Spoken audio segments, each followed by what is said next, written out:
Welcome to How Did They Play? We have finished the LQQ Season 1. We'll come back to the LQQ in a later date, but for right now, each episode, we're going to have a brand new bit of content that we're going to speak about. And this episode, as you've already read from the title, is How Did They Play This Weekend? Where we give our thoughts, our opinions on the latest stuff from all over the world, not just the Premier League. And it's the first time also we've got our face on camera, so if you're watching on YouTube, this would be a really good time to introduce myself, Cash. We've got Adam, who's a big United fan, and we've got Connor. And you'll notice that all three of us have got a beard, all three of us are wearing glasses, and all three of us have got a receding hairline. So we have a lot in common, and no, we are not related before anyone puts it in the comments. Anyway, right, so how did they play this weekend? We're going to start off with Manchester City versus Arsenal in the Carabao Cup on Sunday. Bottle's on, isn't it? The bottle is well and truly on, and I am here for it. I saw a clip of City fans after the game singing "Second Again, Ole Ole" to Arsenal fans as they were leaving Wembley, and I think that just sums it up, doesn't it, really? I mean, I went to the game and I was absolutely buzzing. The day was brilliant, in the box park beforehand, soaking up all the atmosphere. We got in just an hour before kickoff, and I've gone to my seat as I normally do with Grayson. Hopefully he's listened to the podcast. Go with him and we sit down, we watch, and we're watching Kepa warming up. We're watching David Raya warming up, and David Raya gives a big wave to Grayson. It was an amazing moment. And we're watching Kepa getting warmed up. And when you just have that feeling in your belly, something's not right. But I'm looking across the other end, and there's barely any City fans in. Barely any of them. And we've got like 5 minutes to kick off, and there's barely any fans in. 2-3 minutes to kick off, they're all there. And to me, it's just the arrogance that they have. And when we started, I think we did the national anthem and we're about to kick off. You know what the City fans started doing? The Poznan. Now, I don't know if they do that every game, but they're doing the Poznan before the game's even started. I mean, that sums up City fans just in general, I think. It's just the fact that they just go... I mean, I have seen them do the Poznan before, but obviously it's normally when, they do it when they're about to win the league or when they're about to win the Carabao Cup. I mean, I didn't actually know whether they were doing the Poznan when obviously they were pretty much going to win the Carabao Cup, but to do it before kickoff, I mean... It's just the arrogance of them. They just knew, and there was that sense of aura that the Arsenal fans, they have the blokes doing like the introductions for the teams, and he's giving it full beans. It's the bloke from the Arsenal who does it every single week. He's giving it beans. Like, the crowd is just there. The vibe is there. The energy's there. And then the City bloke does it, and he's just like, doing his normal thing, Rodri and all that. And the fans are excited, but they're not as excited as us. We are buzzing. We're living every moment.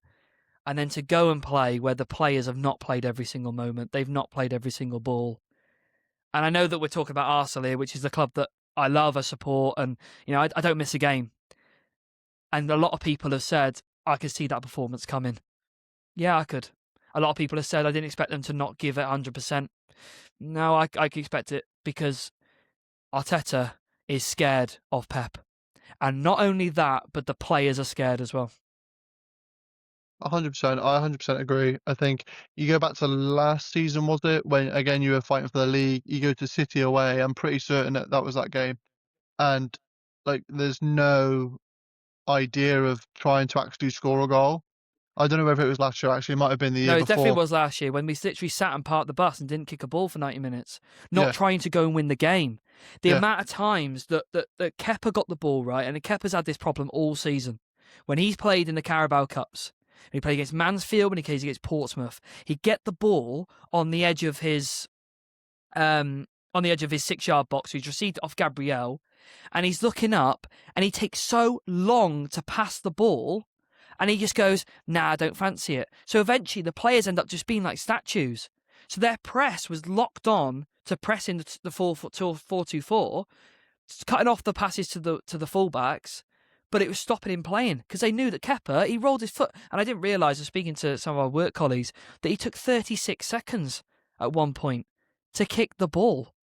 And because he's unwilling to play it. Like David Raya is fast, he's sharp, he'll clip it into the forward if he can, but he just kept going long. It was ridiculous, and I knew it'd be a problem before the game even started because of the way that he played. What did you think about that, Com? Because obviously Kepa's been a keeper of yours as well. Yeah, he's one of those players. I think every time you see his name in the lineup, I think you get the feeling that you got before the game, really, that something not great is going to happen here. Mm-hmm. He's not a goalkeeper really that fills anybody with confidence. I didn't see a lot of the match. I had it on the radio as I was driving, and that point where he held on or he had the ball at his feet for that amount of time, the fury in the commentator's voice, like they're normally quite good at remaining neutral, especially on BBC Radio 5 Live. You know, you've got to be neutral these days, otherwise they'll pull a Gary Lineker on you. But he was literally like, he's just rolling the ball around with the bottom of his foot. Why is he not playing out? He's still got the ball. And I was listening to it thinking, I'd be absolutely fuming by now. They'd be whistling. They'd be booing. Yeah. They'd he's never was a goalkeeper that filled me with confidence, despite the fact we paid 72 million quid for him. He's a real mixed bag. He can give you a solid 7 or 8 out of 10 one week, and he'll pull a 4 or 5 out of 10 the week after. He's very, very inconsistent, and he's just one of those that I think probably when he was at Chelsea, I think probably the money we paid for him made him feel as though he always had to give like a 10 out of 10 performance. And I think he probably had there was a lot of pressure on him because of that. And I think he probably still feels that pressure when he plays. Congratulations to City. They played us off the park. The fact that the whole team sat deep and literally just went, we ain't going to play football. We're going to let you have the ball. I thought it was an absolute... It's not a way a final should be played. You know, Lee stood next to me and he's going, well, this game's really boring. I said, but there's not many finals that are actually entertaining. I don't expect us to go out there and go and play fast attacking football. I don't expect that. But what I do expect is for us to get on the ball and make things happen. I expect us to get on the ball, make things happen, create chances, create a bit of excitement. You know, when we had the one shot down the far end in the first half, and I thought, oh, here we go. You know, I thought we could have scored that one. We didn't have another chance like that in the game. You know, Calafiori gets a header in the second half. Just the lack of ability to go and squeeze. And all three of us have been on the touchlines for several teams that we've coached or managed. And you have to start a final with no fear. If you have an element of doubt or an element of fear in your mind, that cannot cross the white line. Because if it does, if you have that fear, if you have that element of that person's better than me, you've already lost the game. Rodri literally had about 30, 40 yards of space before anyone would get anywhere near him with the ball. I looked at their back lines, the starting back line, and I saw that back four, and I thought, we're having them. I thought our attacking line will have them. But they didn't do anything. I'd never normally say Declan Rice and Zubimendi, and no one's heard us on this podcast before, but I've waxed lyrical about them all season. You know, but unfortunately, on the last game, shocking. Absolutely shocking. The attitude, the movement, they looked knackered, they looked tired, they looked void of ideas. It was poor. Just want to continue on with some of the points you just made there, Cash. One, Kepa in recency in finals, he always has a clanger in him. If it's missing the last penalty to win the Carabao Cup versus Liverpool, if it's having that argument with Maurizio Sarri about being subbed off for Willy Caballero in that one final. Obviously, him playing out is one major problem from Arsenal getting going anyway, but I think Kepa should have spent a lot of his time doing some catching practice. That's a joke, right, mate? As a professional goalkeeper, yeah, that catch as a professional goalkeeper, and we might even come into him in the later episodes down the TQQ or maybe even the LQQ, but I've cited Onana a lot because of just from a goalkeeping point of view, that bloke is not an elite goalkeeper, right? And he shouldn't be playing for Manchester United. Kepa, no. I think he's an elite goalkeeper. I do. But in that moment, he has made that error that is so critical towards the game. There is no pace on the ball. They've already tried that cross 3 times in the game beforehand, and it was obviously a thing that they were trying to try and chip it over to the back post to get Nico O'Reilly to be marked by Saka. That they've done that, and for it to go through his hands the way that it does. For me, it's a simple ball to catch. It's a simple ball to catch. Oh yeah, it's definitely a simple ball to catch. But obviously, I saw that there was a lot of like reaction and stuff, wasn't there, from the mainstream pundits, your Neville's, your Carragher's, and stuff like that, and they were saying, oh, whether it was right to play the backup goalkeeper. But I think the problem It was is 100% the right decision. I thought it was the right decision as well, especially because they've played throughout the entire competition. 100%. But you think moments like that, you go, well, yeah, it's the right decision until something like that happens. Oh, it's But always. If it happened down the other end and James Trafford did it, Exactly, and that's So- what you'd be saying. So I think that argument is stupid. Oh, you just play your best team. Yeah, but if I've watched this for years under Wenger when we wouldn't play the best 11 in the League Cup, no matter what round it was. We were always playing the kids, always rotating the squad, never actually going for it. This time we're going for it, but equally, imagine as a professional, you are told, like Kepa is, you're signing, you're number one from Bournemouth, you played at Chelsea, you played at Real Madrid.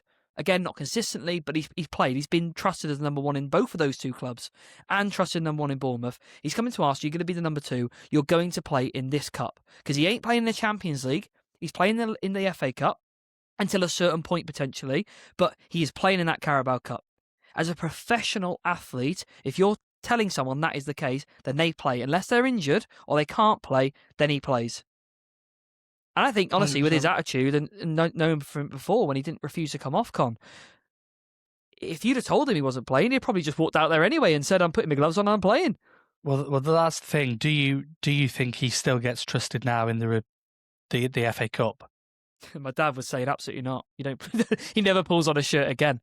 But for me, it just I thought Alex Renarson was better at playing at the back than him, and I thought we brought this goalkeeper that was able to play at the back, and maybe he is when he's not got a lot of decisions to make. When it's like I'm being pressed, I've got to pass it to Gabriel, rather than I'm not being pressed, my centre back's not being pressed, so who am I passing it to? And a note just before we move on to other things and people losing and then the more exciting things that I can talk about. Cherky, mate, what a player! They was booing him when he was doing the kicky ups, but honestly, to have the aura to do that, I would be doing that 100%. If you're saying Ben White, what, you're not going to come and press me? Pings it, knees it down, does a few keepy ups. He's basically saying, why are you not playing the game as it's meant to be played? Why are you just letting me have the ball? He's almost invited, and obviously Ben White 2 minutes after or whatever it was does go and smash him, but ultimately he smashes him in a 2026 way, where he basically barely touches him. He flies up in the air, gets a yellow card. Back in the day, he'd have broke his leg. Roy Keane would have just gone, "Yep, you're not having any knees," and that's it, done. But what I don't understand, but obviously he's doing all these keep ups, and to be fair to him, I would have done it as well. But he is basically inviting Ben White to say, "Why are you not coming out and pressing me?" And that summed up the whole game. The inability to play with the ball. Just quickly before we move on, I don't like many Man City players, but I have to give a special mention to two that I really thought were outstanding. Bernardo Silva, I've always loved Bernardo Silva, and Jeremy Doku. That boy would give anyone nightmares. Yeah, Jeremy but what Doku. about Semenyo? Semenyo did Hincapié on the first action. He went round him. His footwork, and we were sat literally with 6 rows from the front, right behind it in that first half. Mate, his footwork, he was so rapid. You know, Declan Rice did one where he stopped him crossing the ball. But his footwork, mate, once he did him once, it's done. You need to get him off. Because once he'd done that, he was in, a nightmare street. And then he got booked, didn't he? And when he got booked, that was a turning point in the game. Big turning point in the game. But I mean, we can sit here and spout a lot about Man City players, but I just think there's a lot of mentality problems still going on at Arsenal. You think you're top of the league, you're 9 points clear.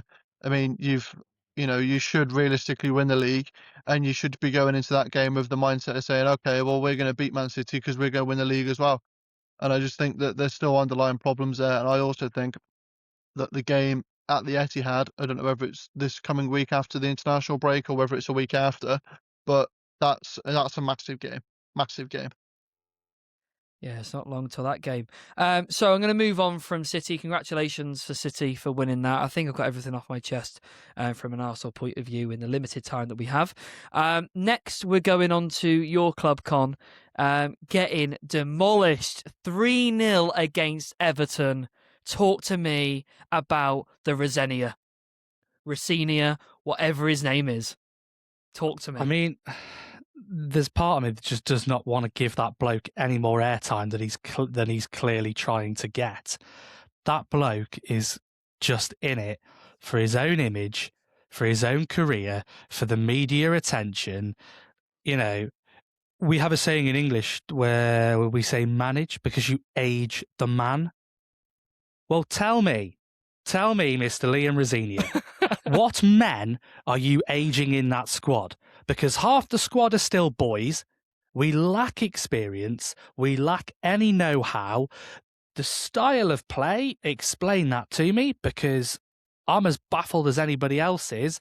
You get played through, and then you've got the audacity to say that players like João Pedro is up there in the same bracket as Mbappe. That was a ridiculous comment. That was ridiculous. You think Rob Sanchez is world class? He dropped another clanger to the point where give me Kepa back. Give me Kepa back at Chelsea Football Club, because I would rather him than Rob the blooming Sanchez. That bloke, honestly, he couldn't catch a cold. He is just absolutely dreadful. I think you wish he would catch a cold so you didn't play. Yeah, to be honest, yeah. I mean, but I think what a lot of this comes down to for me is the clueless Americans that are running the club, that have absolutely no idea what it takes to run a football club, who are also in it for their own personal gain, their personal wealth, to increase the number of people that know about them. They have not got the foggiest what they are doing, and that is just being massively highlighted at the moment. And people will go, oh, well, you're up in, I think we're 6th now. Oh, you're up in 6th, it's not too bad. You say it's not too bad, but let's go back 10 years when we're winning the Premier League and we're winning FA Cups and we're challenging on all fronts. And you get to this year, we've been absolutely slapped down by PSG 8-2. And only then at 8-2 down on aggregate does he decide to get his little notepad out and write a note to Garnacho. The note he should have given to Garnacho was his P45 at the start of the game and said, clear off. Oh, cheers for buying in, by the way. At 40 million quid, that, will do us a lot. A lot of podcasts have not been speaking about it. I love speaking about things I hear on the grapevine, and a lot of Man United fans have said that the team sheets are not being leaked anymore because he's gone. And Chelsea's have had an issue recently with all the team sheets being leaked to the press. And he, ironically, it seems to have died down again now because he seems to have dealt with the situation. So clearly, it's Garnacho that's leaking it. So again, you go back to that boys comment, Con. They all are like, you're not playing. Suck it up. Get on with it. You're not playing because there's X, Y, and Z. And maybe it's just rotation. Maybe it's because that player is just better than you. And you just got to suck it up. Stop being a baby about it. Garnacho's not playing because he's crap. And that's it. Simple as that. Cole Palmer and Pedro Neto are better Cole Palmer is not even a winger. And he's still better as a winger than Garnacho is. Yeah. But go on. I look at that squad and I just, for the last couple of years, how has nobody identified we've got a terrible goalkeeper, we've not got centre-halves that are actually good enough to lead a title-winning squad or a successful squad that can be solid at the back. Our midfield options, really, if Enzo Fernandez and Caicedo aren't fit or are suspended, you don't trust Romeo Lavia and Andre Santos in there.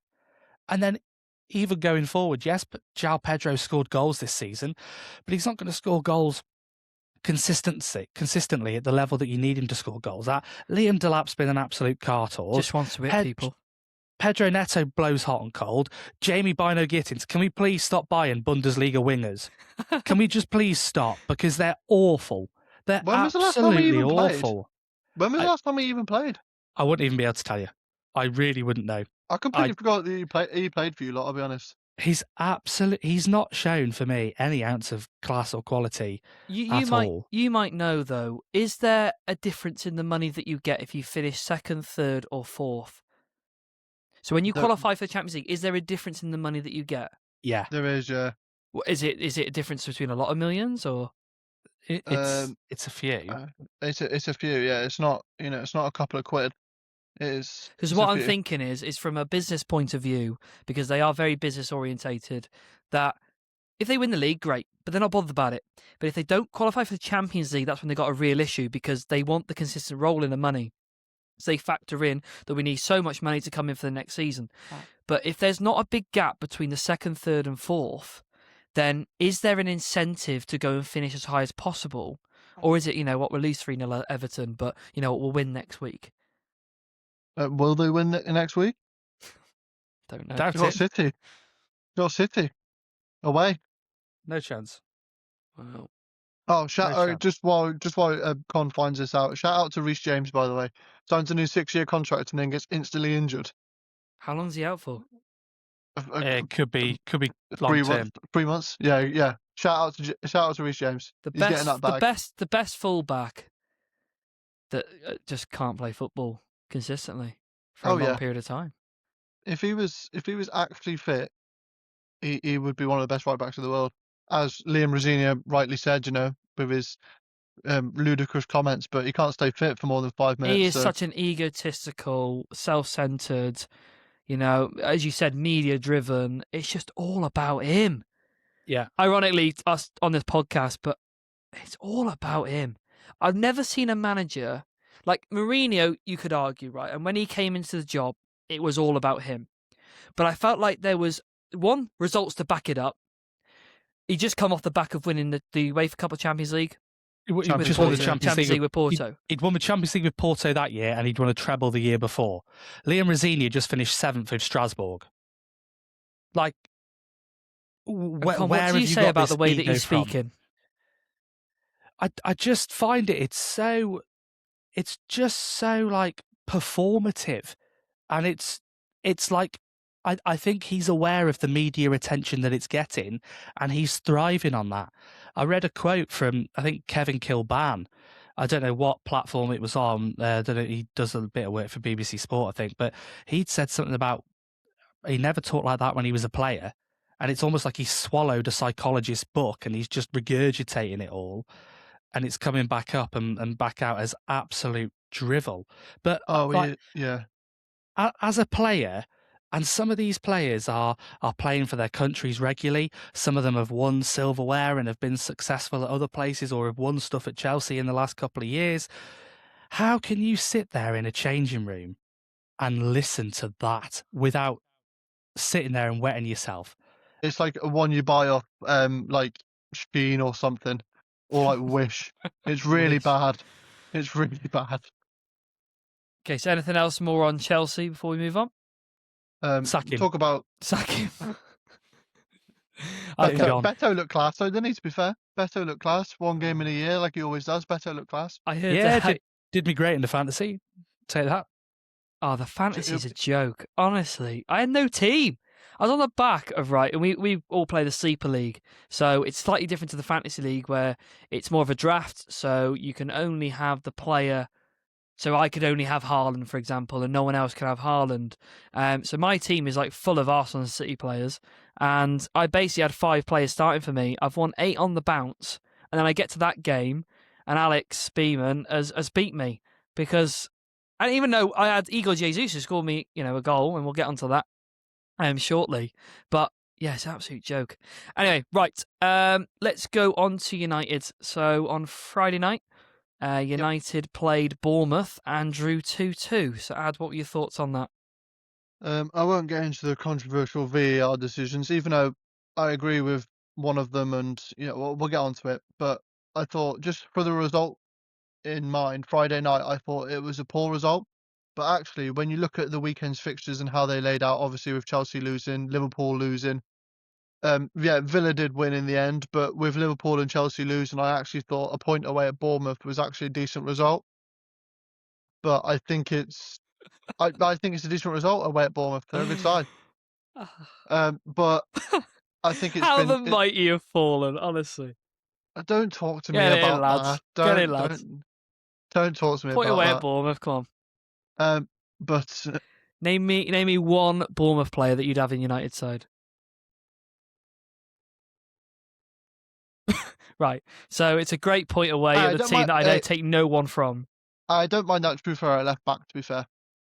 He'd be all right for us. He's all right, mate. He's good. Yeah, so was Kirkes for Bournemouth.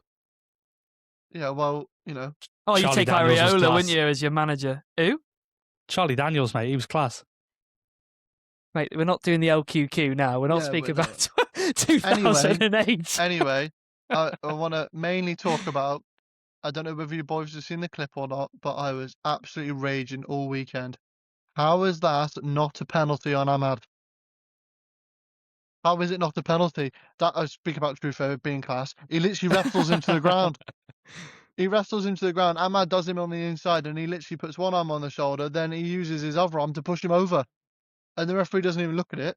And then they go down there and score. Are they? They're not giving. And them. then the same. It's the same foul basically. And I'm not saying Harry Maguire shouldn't have got sent off because it should have done. He was last man. I understand that, but the actual foul is the same foul.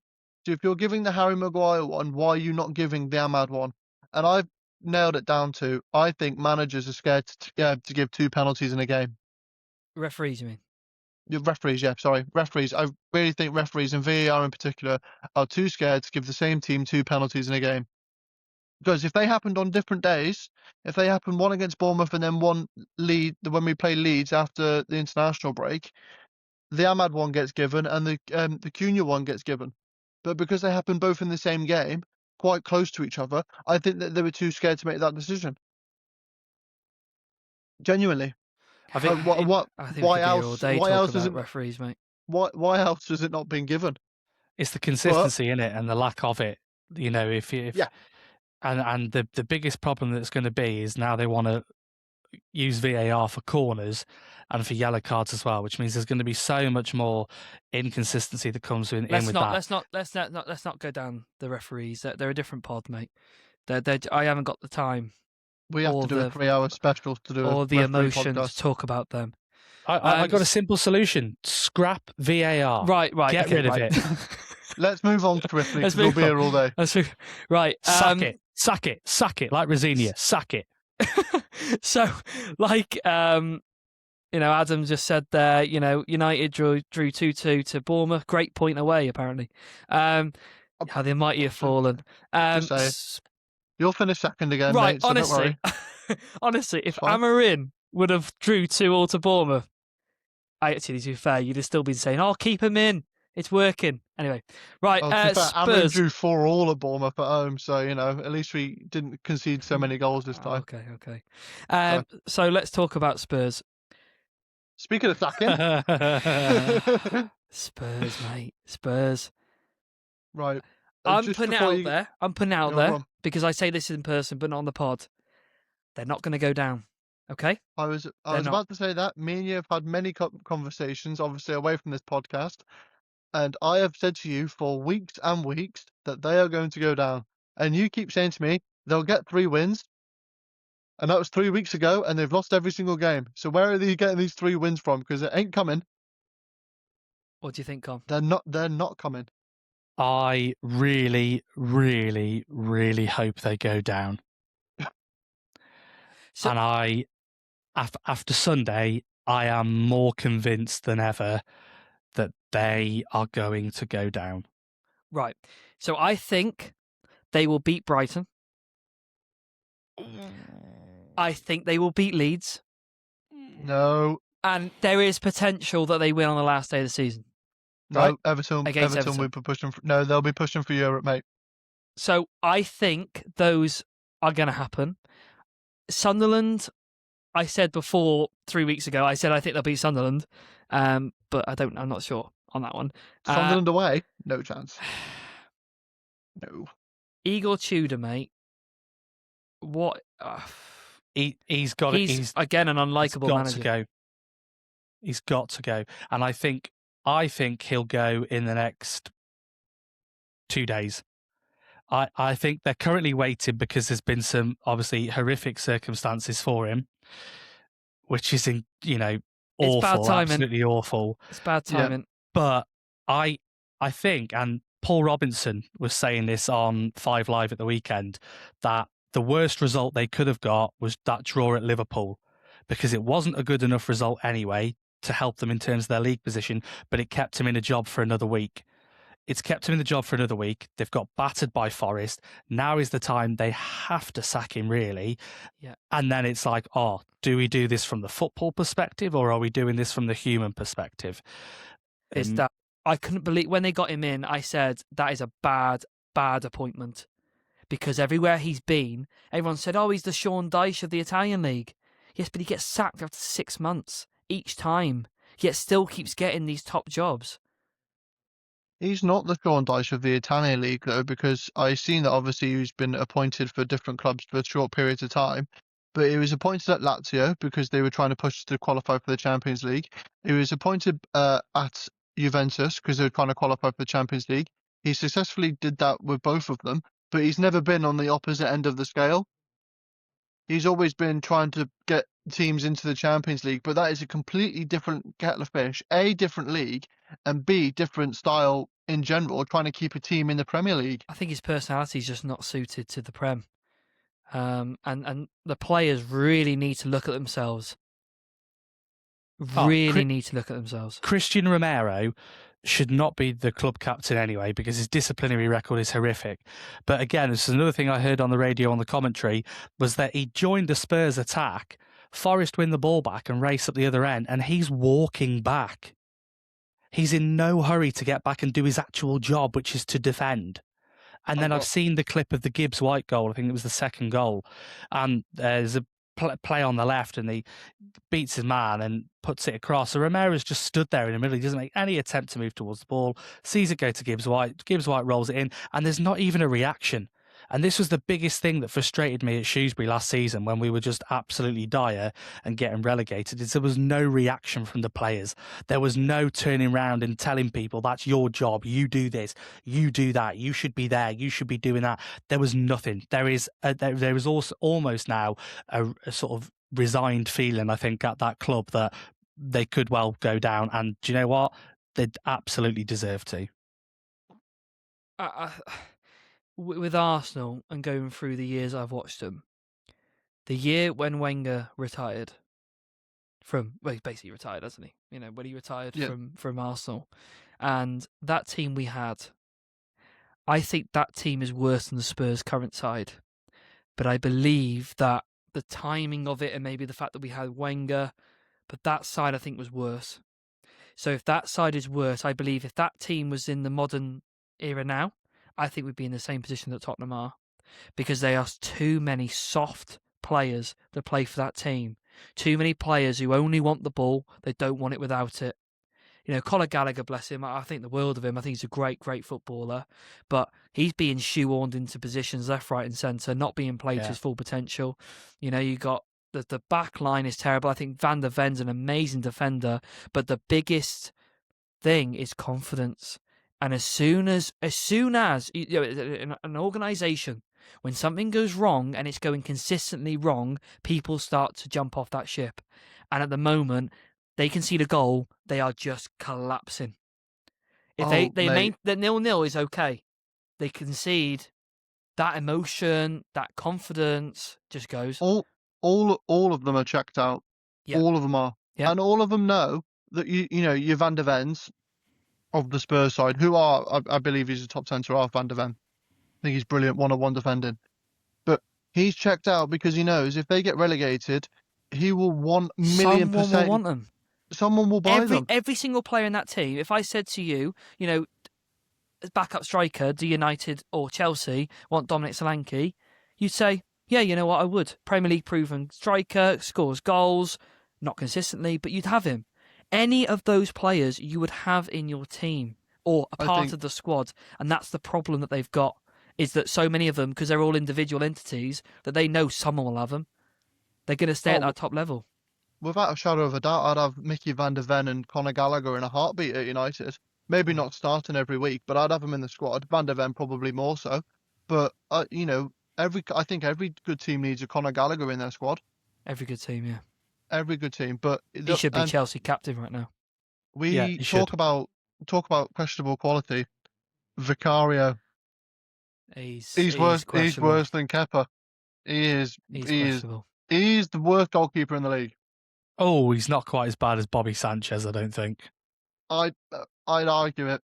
I'd argue Vicario is worse. I'd say Vicario is worse than Robert Sanchez. I agree. I think. I think one's worse than him. Nick Pope. Absolute car crash. Honestly, the bloke can't move. Right, Yeah, but he anyway. doesn't play anymore, does he? But no. No, but that winds me up. I mean, yeah. Anyway, right. So moving on now, we've got our last three parts of the agenda to go. So we're going to the Bundesliga, and we're going to speak about one Mr. Harry Kane, a Spurs legend. So it follows on quite nicely. The bloke, he scores goals, mate. He scores goals. He is probably, and before you go into stats and that, Con, he is probably the best striker of a ball in the world right now. The Easily. best striker of a ball. Like the technique, how they hit the ball, and clinical moments. I think he's the best in the world. Easily. Yeah. 100%. I can't agree more. Can't agree more. I love that Bayern team as well. I love that Bayern team that he's got around him. The players he's got, the interchangeable positions. Leonard Carl, by the way. Oh my God, Leonard Carl. Wow. He's a player. Michael Elise, he was a player at Palace, to be fair. He was a player at Palace, yeah. I loved it at Palace. Gravy. I was like, we need to go and buy him. Never mind Eze. Different gravy, but that Leonard Carl, mate, I could watch him all day. He's magical. Class. He's magical. He's unbelievable. Probably, you're probably thinking like the next Thomas Muller, I think, in terms of the way that he plays. Yeah. I think he's amazing. So, Con, you've got some stats to reel off about Harry Kane. Talk to us. These stats are absolutely ridiculous. So, already in 45 games for Bayern Munich this season, he's scored 51 times and got 6 assists. Across all competitions, that's ridiculous. That is absolutely ridiculous. He is in his 3rd season at Bayern Munich. He's not finished his 3rd season yet. He's in his 3rd season. He is Bayern's 10th top goal scorer of all time. What? He's in the top 10. He has got 133 goals for Bayern, which puts him in 10th all time. Number 5 on the list has 167. So if he gets the same rate he's got, he'll be at number 5 by the end of next season. What? Because so who's above him then? Have you got who's above him or? Yeah, I have. So he's in 10th. In 9th is Giovanni Elba with 139. He'll beat that this season, I think. He'll score another 6 goals. 8th, Easily. Iron Robin with 144. He could even beat that this season. 144? Yeah. 144. He cut inside and just absolutely whipped it. Yep. What a player he was. He didn't score any other goals, I don't think, did he? It was literally just that every time. 7th is 145. That's Dieter Hoeneß. 6th is Roland Wolfarth with 155. You butchered that. Yeah. Wolfarth, I think his name is. And then 5th is Rainer Olhauser with 167. So I think by the end of next season, he will get there. He will be 5th. Then you've got in 4th Karl-Heinz Rummenigge with 217. 3rd is Thomas Muller with 250. Wow. 2nd is Robert Lewandowski, 344. Number 1, Gerd Muller, 570. I thought it would be good, Muller, yeah. But to be fair to Harry Kane, the fact that he's in the top 10 and Bayern are a very historic, amazing club. The fact that he is top 10 already and he's been there 3 seasons is just unprecedented. That's I mean, mad, he should win the Ballon d'Or, but he won't. Well, unless Bayern Munich win the Champions League, he won't win the Ballon d'Or, but he should. But I think if you do win the World Cup, mate, he'll win it. Oh, it has to. Oh yeah, or if England win the World Cup, yeah. Season by season at Bayern. First season there, 45 appearances, 44 goals, 12 assists. Second season, 46 appearances, 38 goals, 11 assists. And then this year, like I said, 51 goals, 6 assists in 45 so far. And don't get me wrong, he's not doing that for Cologne. I get that. Right, he's not doing that for Wolfsburg, who were Hey, down there. I understand that. But I know you've got to go into a side, and I know Lewandowski scored the goals that he scored. But again, you've got to keep doing it, and you week in, week out. You've got to keep that, maintain that standard. If you Con, drop it, how old is Harry Kane? Harry Kane's 32, he'll be 33 in the summer. See, he's no spring chicken in footballing terms, is he? And like everyone was saying about how good he was at Spurs and how he carried that Spurs side, and obviously him and Son, you can see the drop off that they've had since that. But yeah, he mental. is just he's in his prime now, isn't he? Yeah. And everyone thought that he was in his prime at Spurs, but he's so much further along that line now. He's at Bayern. I adore when he plays, mate. He's just unbelievable, isn't he? He is just incredible. And I know he's a Spurs legend, but it doesn't matter to me. You know, a football player's a football player, and I think he's absolutely incredible. So moving on from Harry Kane, as we start to wrap this up, just come in over the past few hours, is that Griezmann has joined Orlando City. Orlando City, who play in the MLS. Antoine Griezmann, who is probably one of my favourite players of all time. I've got him on the back of, I think 2 shirts I've got. I'm definitely going to get an Orlando City shirt because I think he's a magical player. His touch to give the ball in that game against Tottenham just shows the quality that he has. What an unbelievable talent that he is. And he's going to go and rip it up in the MLS, no doubt. I'm telling you, we'll be speaking about him probably in a year's time, where he scored a ridiculous amount of goals and assists, and that he's got in that league because some of the defending is questionable. So that's Antoine Griezmann. And then finishing off, finally, we're going to talk about England's 35-man squad and the prospects that, that means for England over the next 2 friendlies that we've got. 35-man squad. What he said is he wants to open up and ramp up the competition between players before the World Cup in the summer. And he wants to have a look at some of the players that maybe haven't had too much of an opportunity yet to have played in some of the friendlies this season to get an opportunity. He is going to split the squad into 2 camps so that we get to see the players within it from what I've read. Con, some of the names in there. Who are the questionable ones? Jason Steele. Why is Jason Steele going? I don't think he's played a Premier League fixture. I think it was since like 2024 or something, or since, over a year. Verbruggen starts every week down here at Brighton, so why is he in the squad? Jason Steele, I'm absolutely baffled by. I'm also quite baffled by the fact that Jed Spence and Dominic Solanke have been called up. We've just spoke about Tottenham. They're not players that, that are really shining in that Tottenham side. It's not as if Solanke's scoring goals regularly, but they're just getting battered every week, or Jed Spence looks solid. I don't. He was injured for a while though, wasn't he, Solanke? Yeah. So he's only just come back. I don't mind. I'm not completely against the Jed Spence inclusion because he's been in previous camps before under Tuchel. But I mean, we'll just use the weekend as some evidence straight away. How Dominic Solanke is in the England squad and yet Danny Welbeck is not in the England squad. I know it's not World Cup time yet, but the fact that he's apparently given 35 players a chance, show a bit more competition and stuff like that. Now, do I think Danny Welbeck is going to go to the World Cup? No, I don't. But I don't think that Dominic Solanke is going to go to the World Cup either. So why are you not putting the person that's more in form in the squad rather than Dominic Solanke? I don't get it. Yeah, I absolutely agree with that. I don't get it. Welbeck, if you're taking Solanke, you should be taking Welbeck in this camp. Oh, 100%. 100%. That's mental. The other questionable things are there are obviously now players who have dropped out due to injury.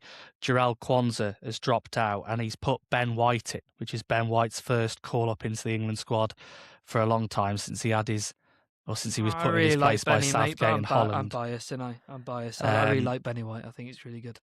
One of the biggest talking points with that, though, is with Reece James injured, not calling up Trent Alexander-Arnold. Trent has to be in that squad. Yeah, that baffles me as well. Trent played unbelievably well against Man City in the Champions League. Can't say I watch La Liga week in, week out because I don't. But I watched the Champions League game, Real Madrid versus Man City. he was really good, really, really good. And I think you got to have him on the pitch just for his passing ability alone. If Reece James isn't fit, His characteristics are so different to what the other fullbacks give you. And he is a fullback, don't get me wrong. You know, when Southgate tried to play midfield, I understand the reasoning in trying to put that characteristic in the midfield because everyone was saying it on the terraces. Why don't you play him in midfield? But his characteristic at right back is just something so different. And I think when you make a squad, you have to consider, right, who are going to be the people at the back of the bus who aren't going to play, who need to be happy campers, who need to be happy trainers. You have to. And I've heard all this rubbish on the overlap. And don't get me wrong, I love the overlap. I love listening to Roy Keane. I love listening to Gary Neville. I think, they've played the game. They've been there. We have not kicked a professional ball between us, right? And I don't claim to be. You have to have players in a 25-man, 23-man squad that are happy to not kick a ball all tournament. You have to do it. But they have to train it with intensity. They have to make sure the team morale is there. That's why you need certain people for team cohesion. You cannot have 23, 25 players who are all ready to play. You cannot have that. You can't. You have to have players who are willing to sit there. So Connor Cody. And if Jason Steele is that man who sits there and he has Jordan Pickford and he has Aaron Ramsdale who's happy to sit on the bench, he's proved it. If he's there, then the two are happy to be the number one Pickford, Ramsdale's happy to support Pickford and not be wanting to take his place, then you have like a James Trafford or maybe you have a Jason Steele who sits behind them and knows they're not playing. Nick Pope, he's done it enough. He's always sat on the bench for England. You need players like that. Dean Henderson's in this squad as well, isn't he? Now, Dean Henderson, knowing from outside, big ego.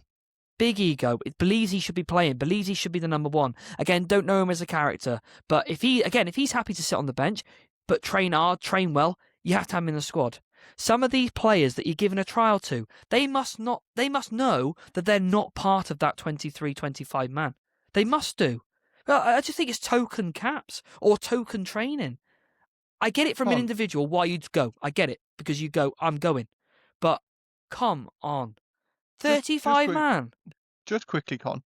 Obviously, I know Liam mentioned, you got to have them players in the squad that aren't going to play, but that can rally the boys and stuff like that. And that's why I will say this until the World Cup's over. Jordan Henderson will be in that England 25-man squad for that reason and that reason alone. And he might get the odd 5 10 minutes. My actual question to you, Con, was, is Kyle Walker in this England squad? No, he's retired, isn't he? But I understand that he's just recently retired. However, he's also said that if he was asked, he'd go back in and play. Now, I believe that I think he should be in that England squad. If Thomas Tuchel rang him up tomorrow, I think he'd say yeah. And I think he should be in that squad because he'd be the same kind of character that Jordan Henderson would be. And also, I think he'd get more minutes. I disagree with Kyle. Having listened to the podcast I think you're referring to, yep. Kyle still thinks he can play with the best.